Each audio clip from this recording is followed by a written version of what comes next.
Everyone. Good morning. It's lovely to see your beautiful faces. Let me just give you guys the gist, right? The previous session was speaking about how to use AI, to optimize your workflow. But what the session we're going to be focusing on is about is pretty much how to turn AI into an innovative solution. Who is excited to learn something? Let's go. And to kick off this panel session, I have two wonderful hosts. Feel free to attack them with questions, okay? But they will definitely answer your questions. So permit me to introduce first on the stage, Mercy Akamo. Mercy is the founder and CEO of Kijana Company and the TEDx ambassador in Africa. She has over a decade of experience in communications. She has served as the Chief Communications Officer at Mara, Head of Content and Innovation at Bella Niger. Messi is an A-list expert. Thank you very much. I would also like to bring on stage Oluwaseun Hamzat. Oluwaseun Hamzat is a technology and strategy expert. He leads the program operations for 3MTT, and that is Nigeria's National Tech Talent Accelerator. He has over a decade of experience in building programs and partnerships across Africa. He has worked with Kibo School, Data Science Nigeria, and GIZ. So, ladies and gentlemen, let's just jump right in. The general idea is how exactly does innovation start? We've talked a lot about AI, but how exactly can you use AI to create a solution that can set up the next unicorn, the next startup, the next business in Nigeria and in Africa? Welcome to this session. Oh, you're on my seat. Okay. Oh, sorry. No worries. It's fine. So, let's break the ice, right? When people talk about innovation, it sounds like this abstract idea, this topic. What is innovation? So I'd like to throw it out from your experience. What does it really take to turn a simple idea into a scalable business? Thank you. And I'm so excited to be here. And just diving straight to the answer for that. My own thought about how you build, turn an idea into a scalable venture. Number one is to even test if the idea itself is scalable. And there are a couple of checks to run through. Number one is the size of the market. And sometimes the idea doesn't need to have like a sizable market, like extremely big, as long as there is like a growth potential, then it already shows you that there is a potential for scalability there. So I think many times a lot of people start businesses that are not even scalable in the first place. So the first step to like turning your idea into a scalable venture is to be sure that there is scalability, and that there are some of those processes in between that you can automate and that you can build a tech stack that can allow it to grow. And then the next thing, basically, for me, and I can't emphasize this a lot, and sometimes people belittle it, is when you're trying to turn an idea and try to execute and bring it to life and make it scalable, your team really matter a lot. The people who, at least at the very first step, tackle the problem and kind of set this culture of innovation from the onset. I think they really matter a lot. You can have a great idea and then your team can kill it. And I can't emphasize the importance of team. And then I think the next thing as well is also to have, like, even from the very beginning, and that's why we call them startups, that there's a very big emphasis on growth even from the beginning. And if you're going to build something to grow, even the way you would start thinking about it and executing it will be completely different, right? And then I think maybe finally as well is to be able to figure out what your business model is quickly enough. Um, I understand sometimes, in our tech world, especially in Silicon Valley, as long as you can quickly get users and then you can figure out, things. But I think in this climb, um, we don't need, like, unicorns are important, but like Vusi would say, we really need the zebras of this world, the guys that have a clear understanding of where the money is coming from, and then begin to build around that. And I think it's very, very important in this area. So I think those are the key things that I can begin Awesome. to point out. Awesome. Thank Thank you you. very much. Mercy, from your perspective, right? What does it really take to turn a simple idea into a skill? So I think um, it's like a mixture of like multiple elements. So there's one part where, from the perspective that I kind of operate, you have to have a strong level of clarity. You Okay. have to be able to identify that this particular idea, like, is it really a thing, or is it just more like a very interesting feeling that you think that can produce something? So you first of all have to have clarity. Second part is like, is there consistency that can be applied? Like, can you be, because before you're able to take your idea and say, okay, fine, how can I actually make this idea scale?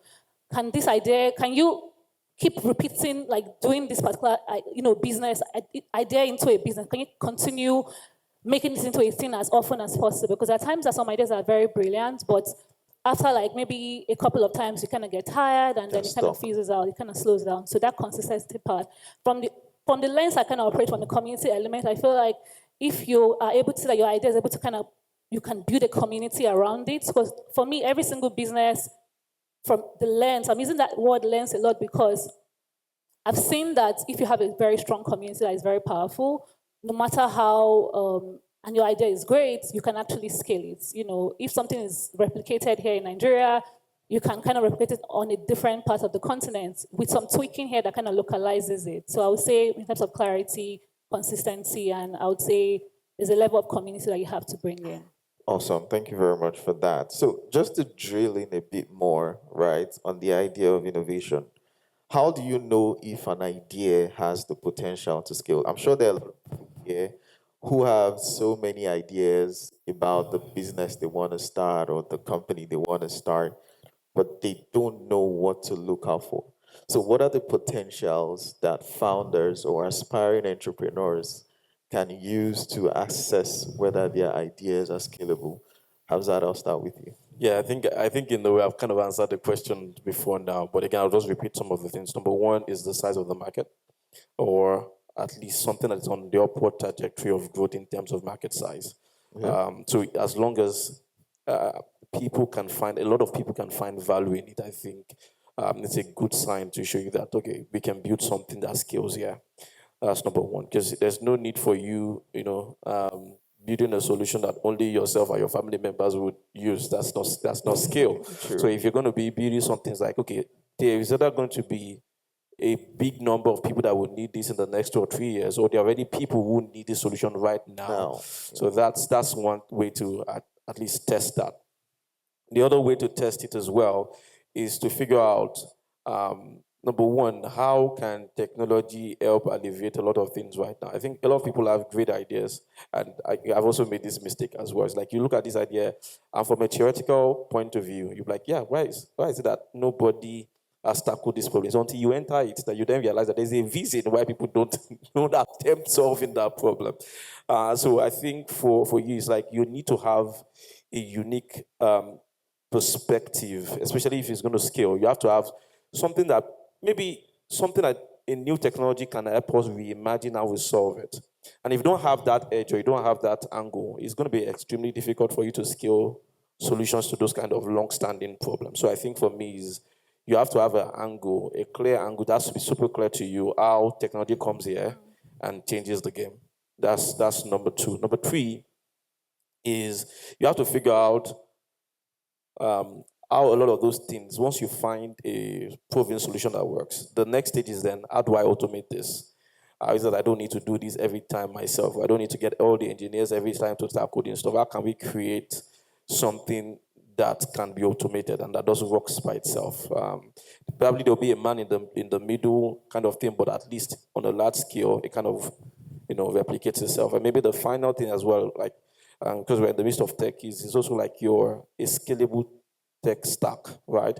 There are a lot of things that would take a lot of traffic, and then you also need to think about that even from scratch. It's like if we build this, if we're going to offer this solution to 1 million people, it's going to be different from the way you would set it up if it's going to be offered to like 1 billion people. Do you understand? So you also need to think is that is our tech stack going to be scalable at that point? I think those are the critical things to be able to see if this idea can be scalable. There are some ideas that are not scalable and they still make money is fine. You understand? There are some guys that are just completely niche, they make their small money and they are doing fine. But if you want to build something like it's extremely scalable, you need to think through all of those processes I just mentioned. I wanna add something. I feel like everything you said is so true. There's one angle of repeated demand.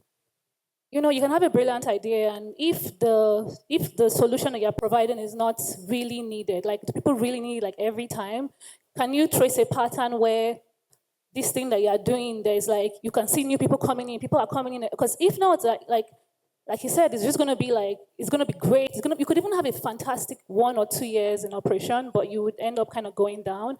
And one final thing I want to add is that if your unit cost is not like low as you kind of build along, you then have a problem, because the more you scale, you want to find a way to ensure that your unit cost is like reduced. So is it, since we're in the midst of techies, like what, Hamzat said, there's a part where maybe to acquire a customer is like a particular, maybe like 50K per customer to acquire a new customer to download your product.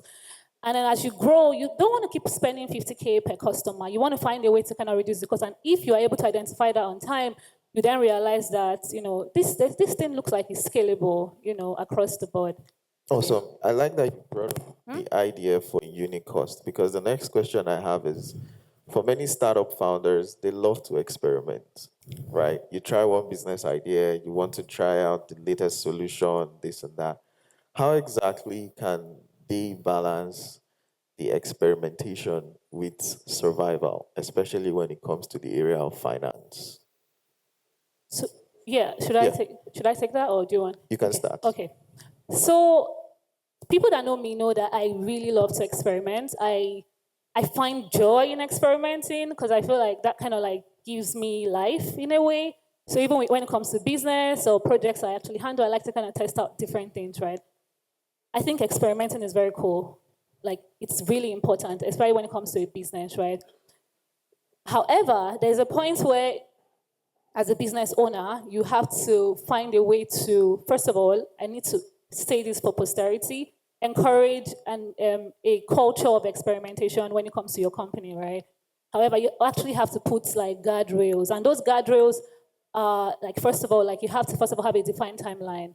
So experimenting is good, but like you cannot like say I want to experiment on this particular idea, or okay, let's say I want to get like this particular customer type, and you keep on trying out different things, and you're just doing it. You could experiment, you could get lost in that for like months, but you first of all have to have a defined timeline. We're going to test this out for like the next 2 weeks. We're going to see how this will go. We're going to see like what lessons we can learn from it. A second part would be, I would say, you have to define your success metrics. So like, if it's like maybe you're trying to get like customers to download your app or use your product, yeah, like what does success mean to you? Is it that when you're able to have downloads of like 1,000 downloads, is that success for you? Or is success for you more like number of people that are able to stay on the app, or more number of people that are able to stay on the app for a long time? So you have to be able to kind of define what your success metrics is. And I'll say the third part would be, no matter if you have a lot, even if you have a lot of money, you should always have a budget limit, because even if you have raised like 50 million USD, you should still have a budget limit, because if not, you find yourself finishing all your money on experimenting. So always have a budget limit. So yeah. Thank you. How's that? How about you? Yeah. So I just don't want to give you textbook answers. I want to layer it on some of the experiences I've also had in the space. I spent all my more than a decade in the startup ecosystem, so working from different startups. And what I've realized, right, especially in Nigeria is a different ball game, Sure. and I'm very sure a lot of startups here can relate with.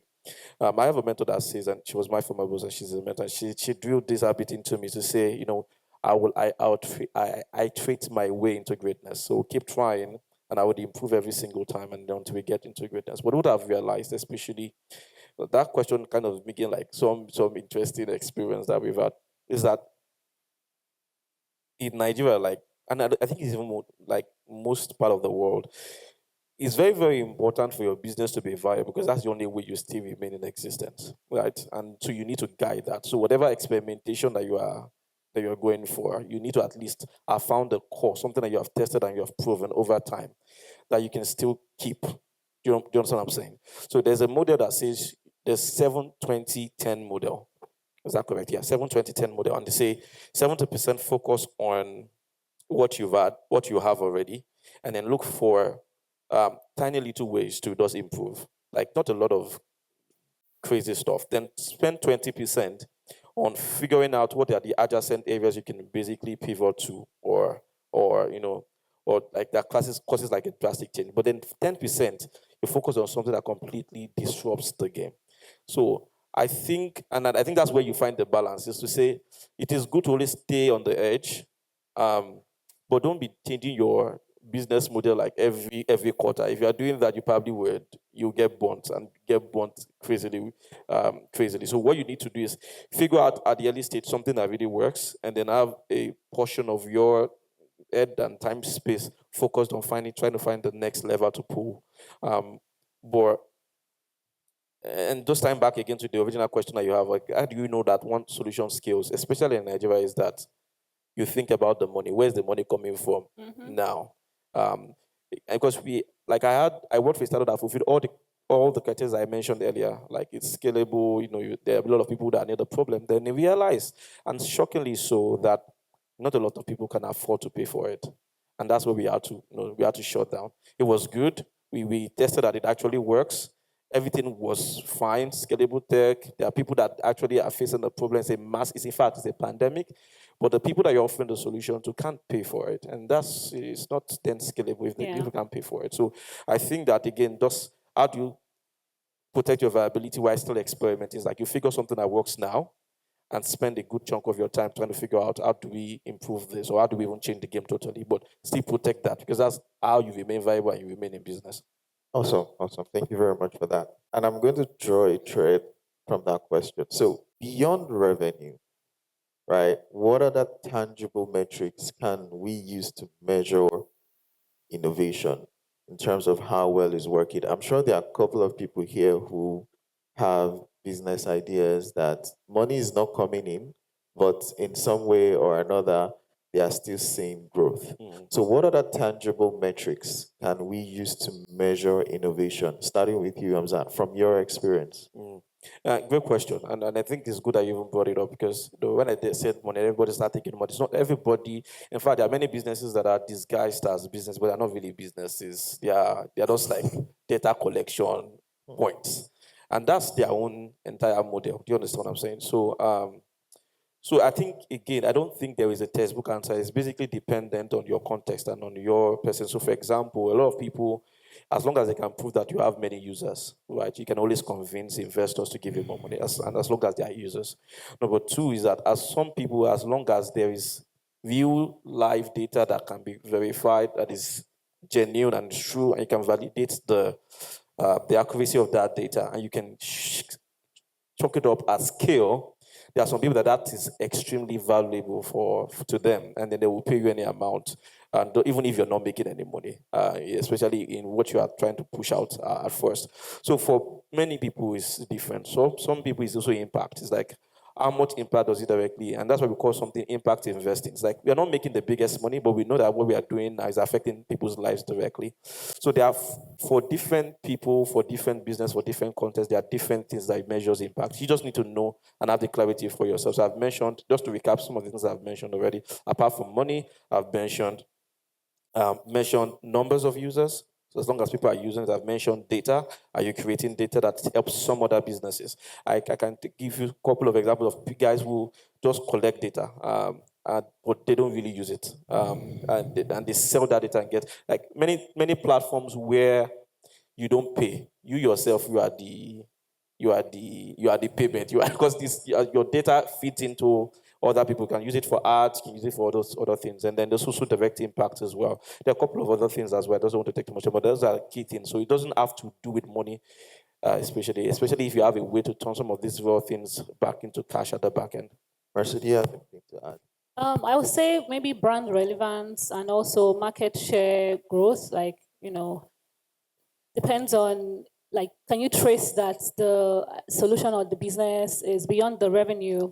Do you own a huge portion of the market?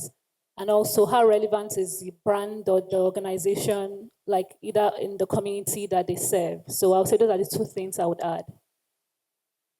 Okay, so another question that I would still like to ask is, for many entrepreneurs and aspiring entrepreneurs that are here, at what point would you advise they take their business idea, their innovative idea, and go to the market and start raising funds?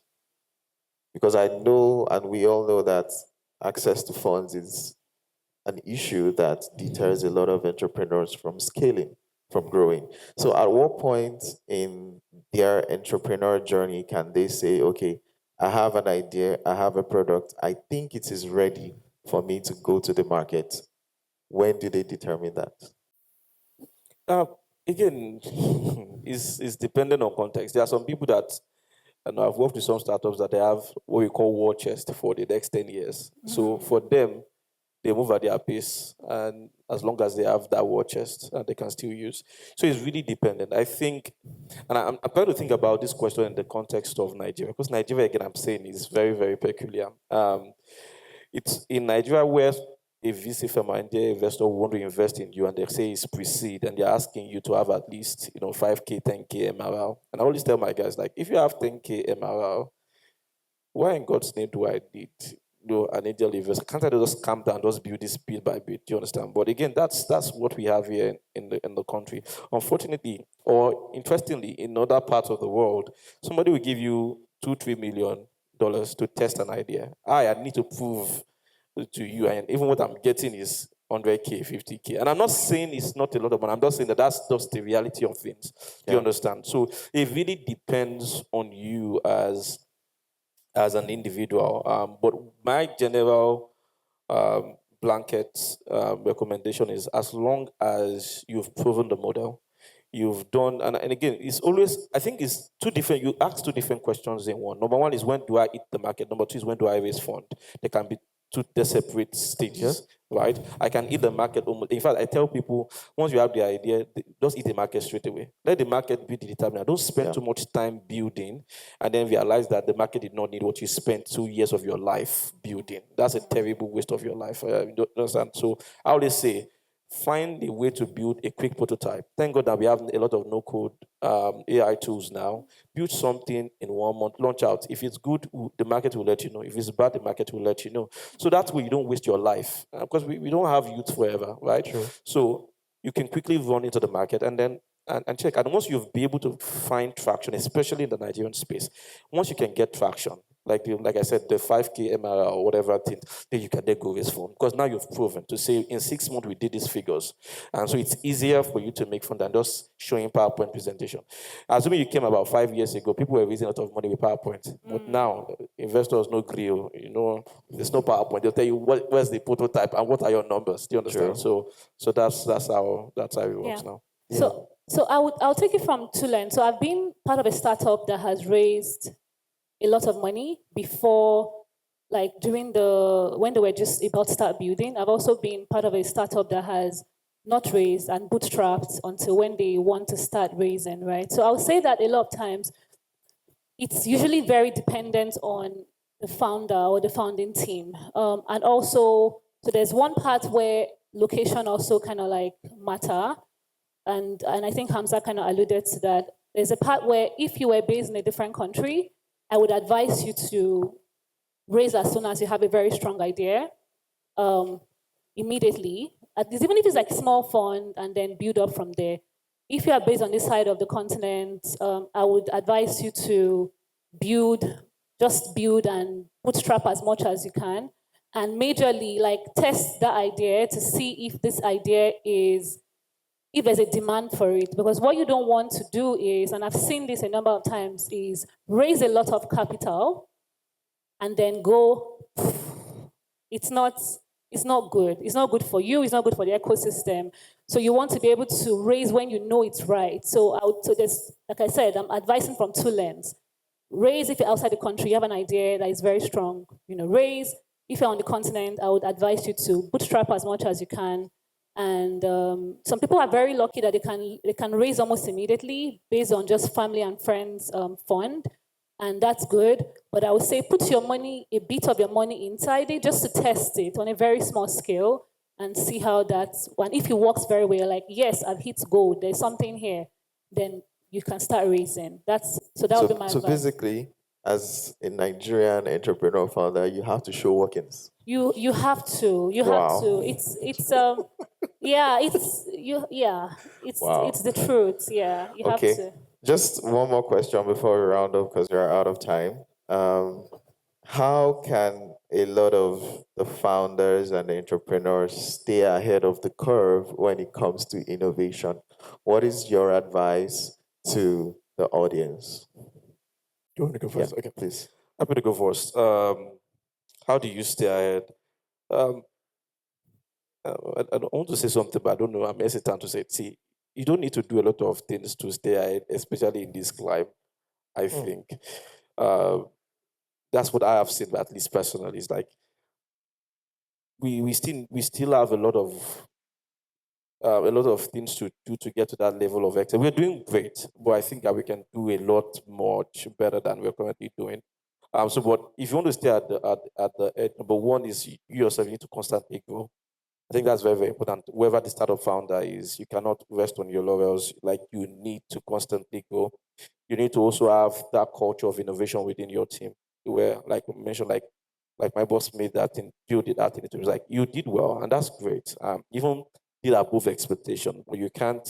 You need to like do more, and so we tell ourselves like we grow as a team. So that's the idea. And then don't, something went right, but can it get better? Of course, yes. So always ask that question: what can we do to improve, or what can we do to completely change the game? Um, and then again, maybe the last thing, and this is a very, it's very Personal. personal to me, is just be excellent. If you want to do something, just do it well. Like just go the extra mile.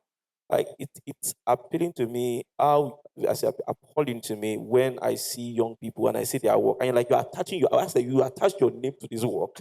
You should be like, why would you like I know there are some things that you do like okay, I can't put my name there. I'm sorry. Like it's fine. But some people will attach their names to terrible work, and I'm like, and you're happy. And they'll ask you like, who did this? And you say, it is me. I just that it bothers me a lot.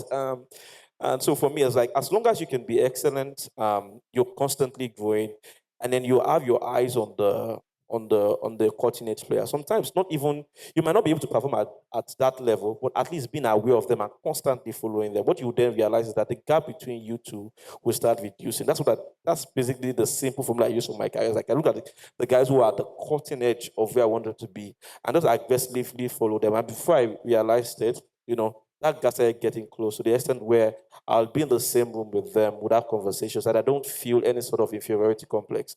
And then they can just be excellent. Just be excellent. Don't do shady work. We need to get that excellent spirit back again into our tech culture. So that's it for me. Mercy, very quickly from your Okay, end. so I would just say two things. The first one is you have to keep listening to your customers or your clients. Because in order to stay ahead of the curve, a lot of times those random calls you have with your customer to say, hey, what do you think about our products? Is there something that is bugging you? Something that we can do? You can hear a feature that would end up transforming your business, turning your business into a 10 million naira business into a 100 million naira business just from that. So that's just from that conversation. So I would say consistently, always have your customers as your major source of like feedback. Second part I would say is that you have to endeavor to build partnerships. It's such a random thing to say when it comes to a tech conference like this, but like you realize that beyond the beautiful tech stacks and the amazing engineering team you have and very talented people that work with you, if you do not have or find ways to build very strong and strategic relationships, you will just keep struggling. Is it ecosystem partnership? Is it like, oh, there's this organization who is doing something that we actually want to do in future, but we don't really have the bandwidth or the money to do it. So start building those relationships. And I'm not talking about personal relationship, which is great, by the way, but like, ecosystem partnerships and other partnership that you believe that would really benefit what you're doing really quickly. Join, is it commerce chambers? Is it manufacturing association. Like, just keep building that relationship because it actually has a way of taking you 10 steps ahead. And just one last thing, I'll just add that it's great to go for every single tech conferences, but there are times that you are building for, like, let's say, like a manufacturing sector. Go for manufacturing conferences, go for banking conferences also, because those ways find a way to like expose you to more and also increase your partnership from different dimensions and gives you a very holistic way. And at the end of the day, you find yourself moving ahead of your competitors. Well, ladies and gentlemen, let's give a round of applause to the audience. Thank you very much. Thank We have come to the end of our session together.